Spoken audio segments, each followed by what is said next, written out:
सीधे रुक करेंगे इसी बीच लंदन के गिल्ड हॉल में, जहां प्रधानमंत्री नरेंद्र मोदी भाषण दे रहे हैं बिजनेस कम्युनिटी को। For me to be with you this evening. I must confess that there has been a delay in my coming to this great country. But the good news is that I and His Excellency Prime Minister Cameron have been in constant touch, have been meeting frequently at various places and exchanging views. I remember our last meeting in New York, where he rightly said that India and UK should work closely on the economic front. Friends, UK and India have known each other very well since a long time. Our systems of governance is also based largely on the Westminster model. Our institutions know how to interact with each other. Our people know how to work with each other. Our businesses know how to grow with each other. That is the reason that UK is among India's major trading partners. UK is also the third largest foreign investor in India. And I must add, this is not one-sided. India has emerged as the third largest force of FDI for UK. However, there is significant potential for India and UK to further strengthen their economic ties. We have to effectively leverage the mutual understanding which is there for each other. We are particularly keen to develop the sectors where UK is strong.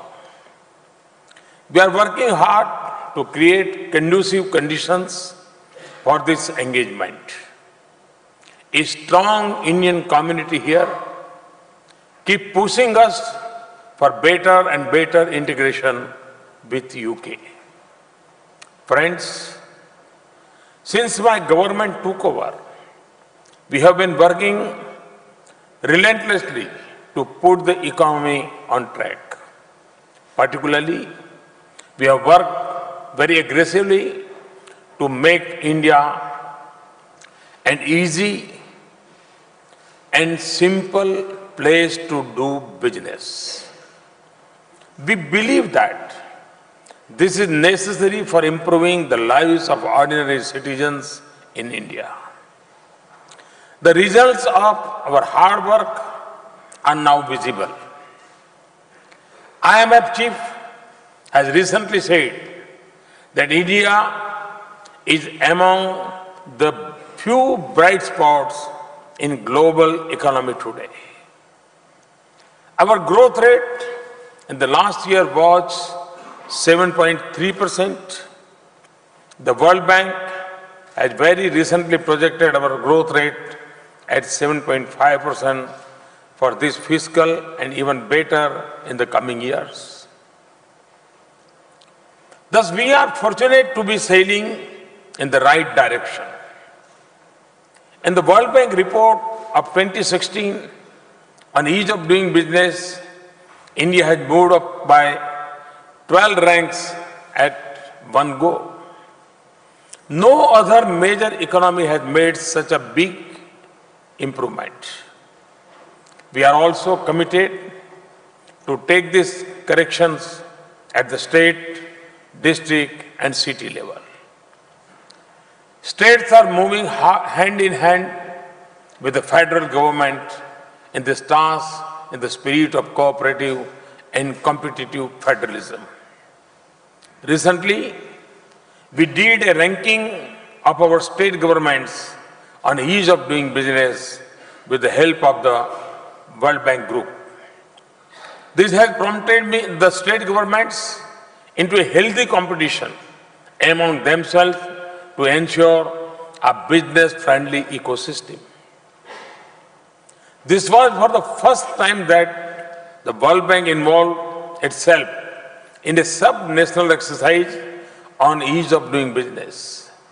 Friends, one of the biggest challenges in India today is to productivity employ the youth. For meeting this challenge, we need to provide a huge push to manufacturing, which has stagnated at around 16% of the GDP for several decades. The share must reach around 25% in the short and medium term. With this in view, we have launched the Make in India initiative. We are working on all fronts to make India a global manufacturing hub. To achieve this objective, apart from vigorous exercise for ease of doing business, we have fast-tracked approvals and clearances for industry and infrastructure. The hallmark of our strategy now is policy-driven governance. Measures like transparent auction and allocation of key natural resources like coal, spectrum, iron ore have created a level playing field for investors. To enhance the flow of foreign investment, we have liberalized the FDI regime, allowing 100% FDI in railways. We have enhanced the FDI limits to 49% in defense and insurance. We are also conscious of the last mile operational issues in such policies. In that spirit, early this week, we have carried out substantial changes in the FDI regime across 15 sectors. To give an example, now there are simply no restriction in the FDI policy for construction sector. Similarly, very radical liberalization has been done in sectors like plantation, e-commerce, and single brand retail. Moreover, we have now brought most of the FDI proposals under the automatic route. With this round of reforms, I can say that India is among the most open countries for foreign investments. Infrastructure is another big challenge for India. We are keen to build futuristic physical and social infrastructure. Through self-imposed discipline in financial management, we have been able to allocate more resources for infrastructure sectors. In addition, we are setting up an India Investment and Infrastructure Fund. We have targeted an annual contribution of $3.5 billion into this fund from our own resources. We are putting in place a professional team for asset management. We have also come up with the mechanism of tax-free infrastructure bonds for projects in rail, road, and other sectors. We will work together with the British government, industry, and the financial market to deepen our relationship and harness their interest in India's infrastructure. Very soon, these bonds will become strong instruments for engagement between our financial markets. Friends, there were a number of regulatory and taxation issues which were adversely impacting on the sentiments of foreign investors. We have taken a very decisive step to remove a number of long pending concerns. To give you some example, we have expedited regulatory clearances, including security and environmental clearance. We have increased the validity period of defense industry licenses up to 18 years from 3 years previously. We have taken almost 60% of the defense items out of the licensing process and liberalized a number of restrictions like end-use certificate for the exports. We have clearly articulated that we will not resort to retrospective taxation and demonstrated this position in a number of ways. This includes not going for imposition of minimum alternate tax of FPIS. We have introduced the concept of composite sector caps for the FPIs and other foreign investors. We have notified the regulations for the alternative investment funds. We have rationalized the capital gain tax regime for real estate investment trusts. We have modified the permanent establishment norms. We have also decided to defer the implementation of the general anti-avoidance rules for 2 years. We have introduced the GST bill in Parliament. We are hopeful to roll it out in 2016.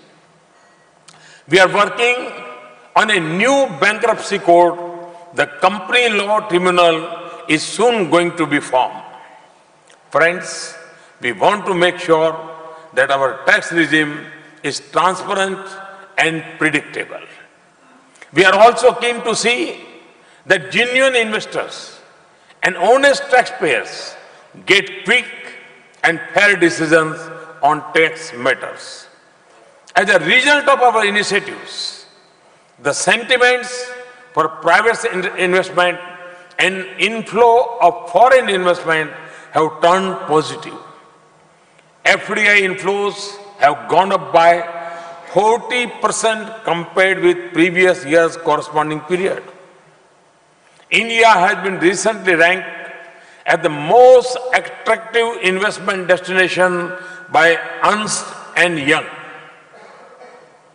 In a ranking of the top greenfield investment destinations, in the first half of 2015, India is at number 1. Foreign Policy Magazine of USA has ranked India as number 1 FDI destination. In a study of 100 countries on growth, innovation, and leadership, India has been ranked number 1 by Frost and Sullivan.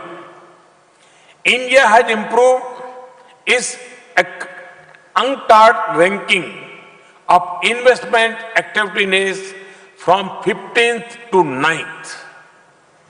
India has also jumped 16 places on the World Economic Forum's Global Competitive Index.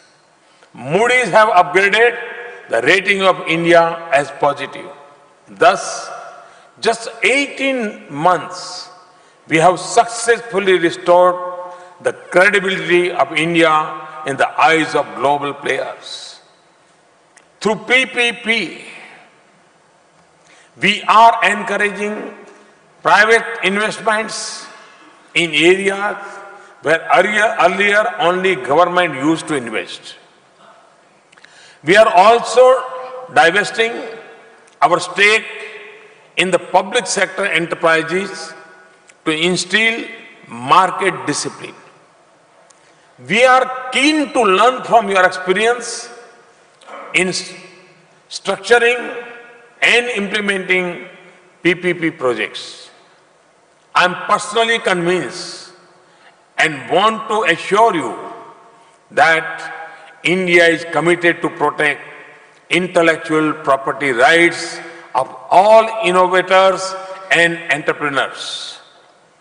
We have taken several initiatives for transparency and online processing in IP administration. A comprehensive national IPR policy is being finalized. Friends, we want your active involvement in translating our dreams into reality.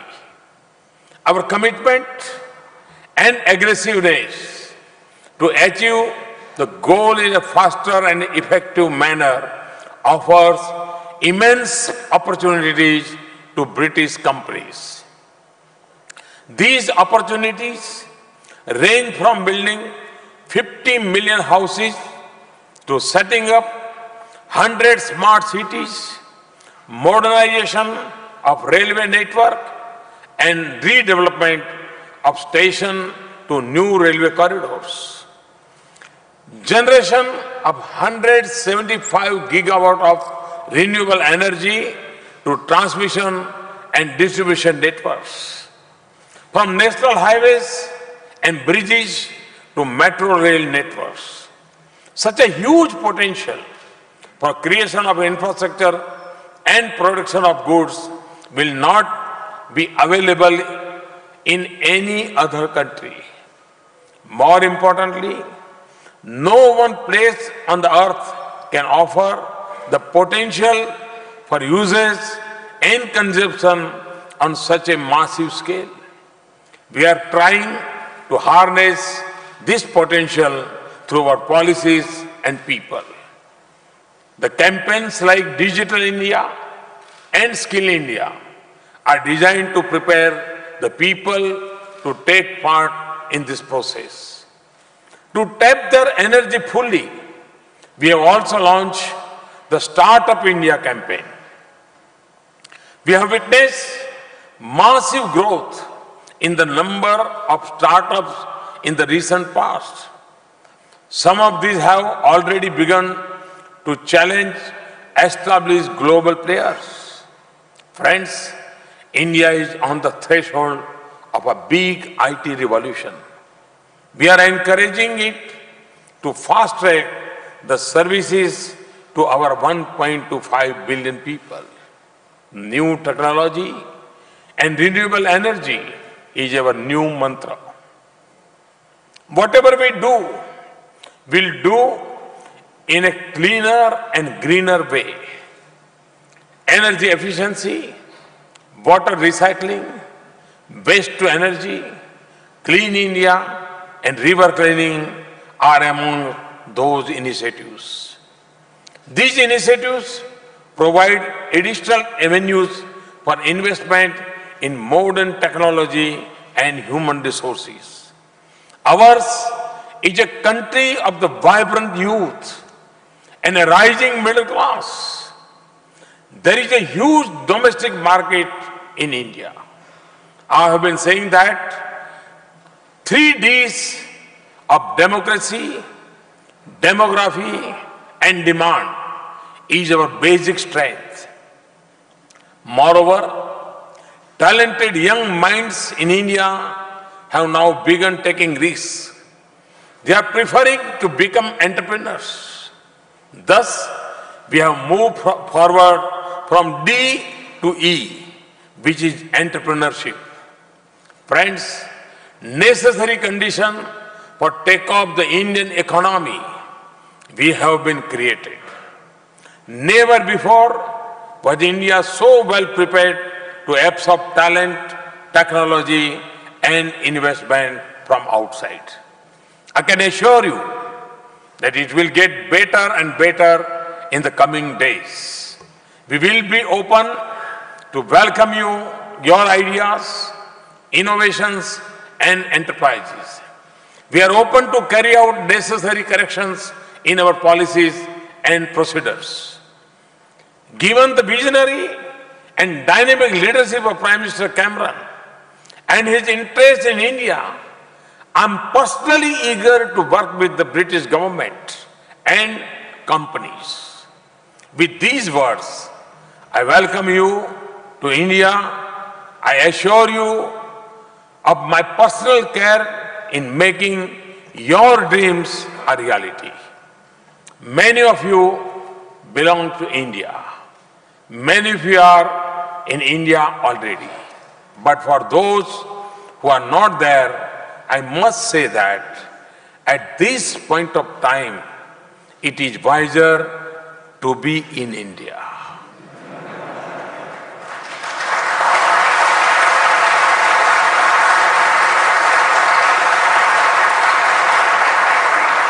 Further, we are making it easier to invest in India.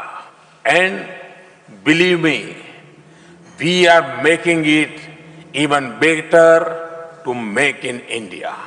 Thank you. Thank you very much.